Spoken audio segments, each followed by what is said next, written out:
Hello സ്നേഹിതരെ, ഞാൻ ഇന്ന് വീണ്ടും നിങ്ങളുടെ മുൻപിലെത്തുന്നത് ഒത്തിരി പേര് എന്നോട് ചോദിക്കാനിടയായി യൂണിയൻ ഓഫ് ചാരിറ്റി എന്നുള്ളതായ ഈ പ്രവർത്തനം എങ്ങനെയാണ് ഈ ആശയം ഉടലെടുത്തത്, ഏത് സമയം മുതലാണ് ഇതിൻ്റെ പ്രവർത്തനം ആരംഭിച്ചിരിക്കുന്നത് എന്ന് ചോദിക്കുന്നു. അതിന് മറുപടിയായിട്ട് വേഗത്തിൽ ചില കാര്യങ്ങൾ പറയാം എന്നാണ് ഞാൻ ആഗ്രഹിക്കുന്നത്. 2017 ഓൾ ഓവർ ഇന്ത്യയിൽ ജനങ്ങൾക്ക് ആശ്രയിക്കാൻ കഴിയുന്നതായിട്ടുള്ള ഒരു ഉറവിടം, ഒരു തങ്ങളുടെ കഷ്ടത്തിലും പ്രയാസ സാഹചര്യങ്ങളിലുമൊക്കെ കടന്നു ചെന്ന് അതിനുവേണ്ടി ഒരു സൊല്യൂഷൻ കണ്ടെത്താനുള്ളതായ ഒരു ഓഫീസ് ഉണ്ടാകണം എന്നുള്ളതായ ചിന്ത എൻ്റെ ഉള്ളത്തിൽ ഉണ്ടായത്. ഞാൻ ക്രിസ്ത്യൻ മിഷണറിയാണ്. അതുകൊണ്ട് തന്നെ മുൻകാലങ്ങളിൽ ഓൾ ഓവർ ഇന്ത്യയിൽ ഞാൻ സഞ്ചരിച്ചിട്ടുണ്ട്. ധാരാളം പേരുമായിട്ട് ബന്ധപ്പെടുവാനായിട്ട് ഇടയായിട്ടുണ്ട്. ജനത്തിൻ്റെ ദുഃഖങ്ങളും പ്രയാസങ്ങളും പ്രതികൂല സാഹചര്യങ്ങളിലൂടെ കടന്നു പോകുമ്പോൾ ഉണ്ടാകുന്ന പ്രതിസന്ധികളുമെല്ലാം ധാരാളം കണ്ടും കേട്ടും അനുഭവിച്ചും പങ്കാളിത്തം വഹിച്ചും അതിന് എന്തെല്ലാം കൈത്താങ്ങൽ ചെയ്യുവാനായിട്ട് എനിക്ക് കഴിയുമോ അതൊക്കെ എന്നാൽ കഴിയുന്നത് പോലെ എൻ്റെ പരിമിതിക്കുള്ളിൽ നിന്നുകൊണ്ട് 2001 മുതൽ അത് ചെയ്യുവാനും എനിക്ക് അവസരമുണ്ടായിട്ടുണ്ട്. അപ്പോഴത് ഇതൊരു കേവലമായിട്ടുള്ള ഒരു പ്രശ്നമല്ല. ഇത് തീർച്ചയായിട്ടും ജനങ്ങളുടെ സമ്പർക്കത്തിലൂടെ, എല്ലാവരുടെയും ഒരു നല്ല മനോഭാവമുള്ള ജനങ്ങളുടെ സഹകരണത്തോടു കൂടെ ഇതിനൊരു സൊല്യൂഷൻ കണ്ടെത്തണം എന്ന് ചിന്തിക്കുവാനായി തുടങ്ങി. അത് ചില വർഷങ്ങളുടെ നരേഷൻ ഉണ്ടായിട്ടാണ് ഞാൻ പൂനെയിൽ വന്നതിന് ശേഷം 2021 യൂണിയൻ ഓഫ് ചാരിറ്റി എന്ന ഈ പ്രവർത്തനം ഒരു ഫേസ്ബുക്ക് പേജിലൂടെ ഞാനത് പബ്ലിസിറ്റി ചെയ്യുവാനായിട്ട് തുടങ്ങി. അപ്പോൾ ആയിരക്കണക്കിന് ജനം അതിൻ്റെ ഫോളോവേഴ്സായിട്ട് എന്നോട് ചേർന്ന് ചിന്തിക്കുവാനും അതുപോലെ തന്നെ സഹകരണം അറിയിക്കുവാനും ഇടയായി. തുടർന്ന് അതിൻ്റെ ലീഗൽ പ്രൊസീജിയറുകൾ ഞാൻ ആരംഭിച്ചു. അത് വളരെ ടഫായിട്ടുള്ളൊരു കാര്യമായിരുന്നു, നിങ്ങൾക്ക് എവർക്കും അറിയാം.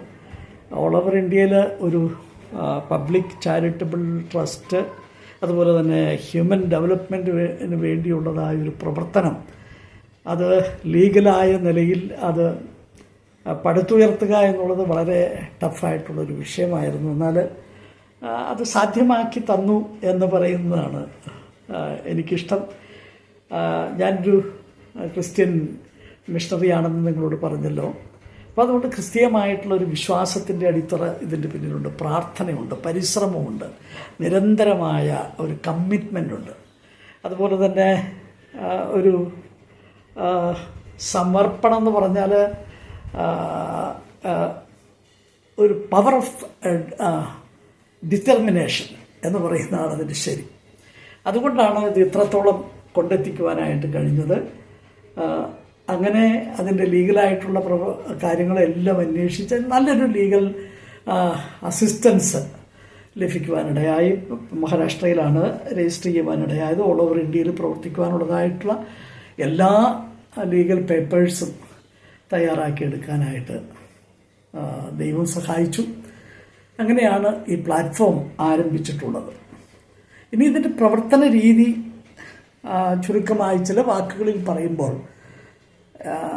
ഞാൻ ഈ അടുത്ത ദിവസം ഒരു പ്രൊഫസർ ഇങ്ങനെ സംസാരിക്കുന്നത് ഞാൻ ശ്രദ്ധിച്ചു. എൻ്റെ മനസ്സിന് ഒത്തിരി സന്തോഷം തോന്നി. കാരണം ചില വർഷങ്ങളായിട്ട് ഞാൻ പരിശ്രമിച്ച് എൻ്റെ സഹോദരങ്ങൾ ഒക്കെ രാജ്യത്തിൻ്റെ പല ഭാഗങ്ങളിലുള്ളവരുടെ പ്രേരണയും സഹകരണവും ഒക്കെ കൊണ്ട് ഹ്യൂമൻ ഡെവലപ്മെൻറ്റ് സർവീസ്, അത് മനുഷ്യൻ്റെ ജീവിതത്തിൽ, ഒരു മനുഷ്യൻ്റെ ജീവിതത്തിൽ അത്യന്താപേക്ഷിതമായിരിക്കുന്ന എല്ലാ മേഖലയിലും കടന്നു ചെന്ന് അതിന് ഒരു സൊല്യൂഷൻ കണ്ടെത്തുക, ആ വിഷയങ്ങൾക്ക്, അവരുടെ പ്രശ്നങ്ങൾക്ക് എങ്ങനെയെങ്കിലുമൊക്കെ ഒരു ചെറിയ കൈത്താങ്ങൽ എത്തുന്ന ഒരു സാഹചര്യം സൃഷ്ടിക്കുക.